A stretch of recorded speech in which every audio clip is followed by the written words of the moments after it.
New information now in the mass shooting in Akron. Just hours ago, police there again revising the number of victims, which they say now stands at 28 injured and 1 killed.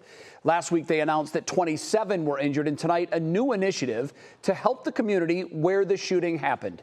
Here's Lindsay Buckingham in Akron Live now with more on this story. Lindsay, good afternoon to you.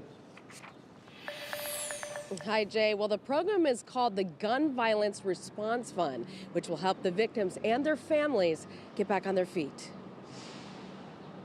Akron Mayor Shammas Malik, Police Chief Brian Harding, and other city officials gathered today to give an update on the June 2nd mass shooting, confirming there were more victims. We have found that we now have a 28th victim involved in the shooting, 36-year-old female. She was grazed 3 times in the arm. Chief Harding also said while APD is still following leads in the investigation, there were no real updates in the case. I don't have a specific suspect or any of that information I'm willing to share right now. The group then introduced the Gun Violence Response Fund to help the victims and their families.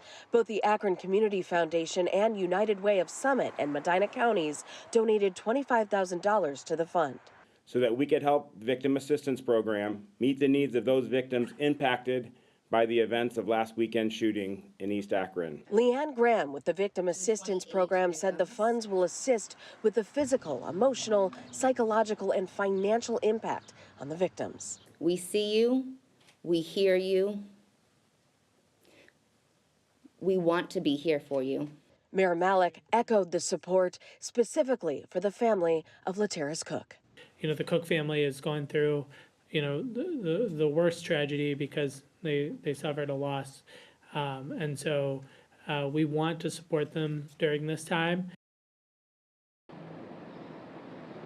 Well, today, Mayor Malik introduced legislation to Akron City Council to allocate $150,000 to the Gun Violence Response Fund, which will be available to the victims 1 week from today. Now, coming up at 5, we'll hear from a councilman and how he says the community is doing after the mass shooting. Jay? All right, Lindsay Buckingham live for us from Akron. Lindsay, thank you.